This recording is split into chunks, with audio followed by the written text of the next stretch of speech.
welcome back to another theme park club video. Today we are going to be discussing Hex. Even though I know it's a little bit late, I've just gone on it because last time I went the park had Hex closed due to what had happened. So I'm going to give a full in-depth review and what it's like. So first up, when you walk into the actual ride itself, you have the big tower castle thing that you walk through, and you walk into this big long hall which is actually part of the towers. That's all been redone with all new lighting and it's looking really good. And the little, I don't know what they are, the ghost things covered in cloth, they're actually night and they have uncovered some of them, which I think is actually pretty cool and unique.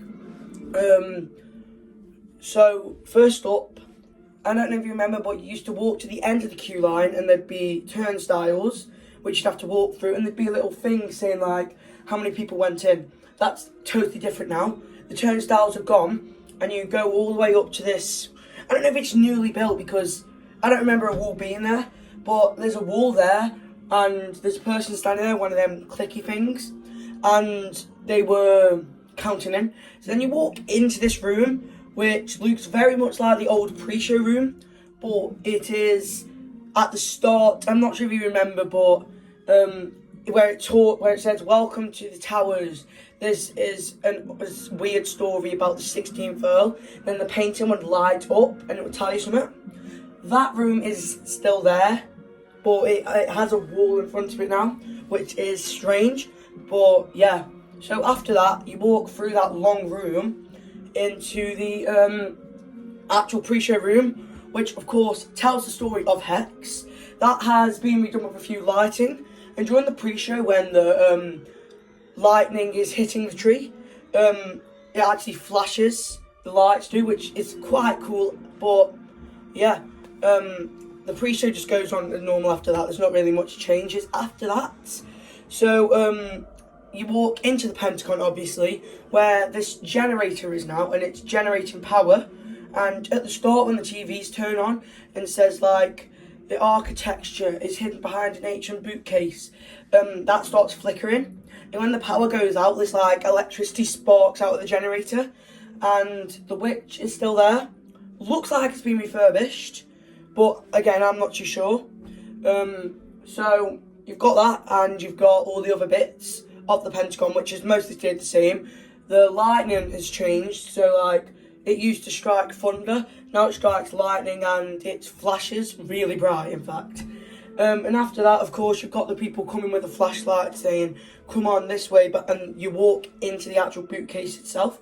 That long tunnel which leaded up to the vault, where you actually leave the towers and go into the show building, that's all like darked out, and it's got like a bit like burial grounds where you've got all like the things draping from the roof.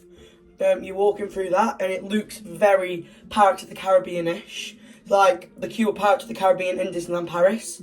So that's that, and the vault, not much has changed apart from lighting again. At the start, when the guy's saying like the sense of the Earl's obsession changing this vault, all the vault goes dark and the actual tree lights up, and then you start moving. Obviously it used to be bright, you could see that you were tilting a bit, but now because it's dark you can feel you tilting but you can't see you tilting.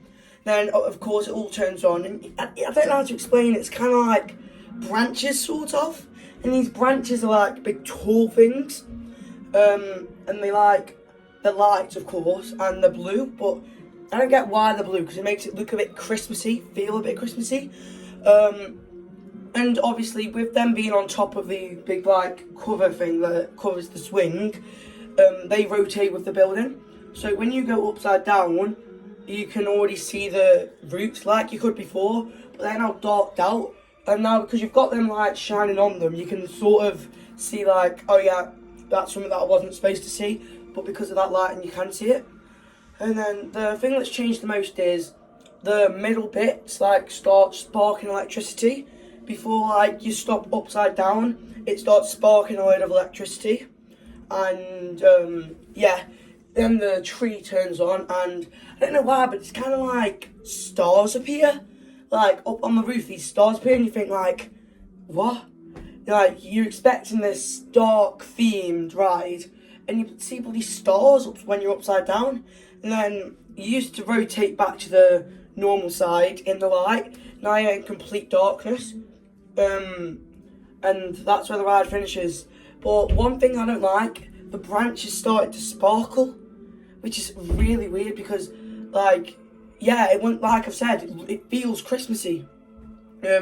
So apart from that, all Hex has done is basically get a load of lighting. You still exit the same long way, but when you go past the driving school, when you're going through the exit, there's now a TV there with the same pre-show that you watched before the ride, and you just think, well, I've already watched that and I already know what's going to happen. Why am I watching it again? If you get what I mean. So yeah, thank you for watching. I'll see you next time at Chessington.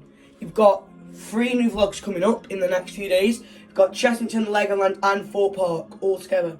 So see you soon. Bye.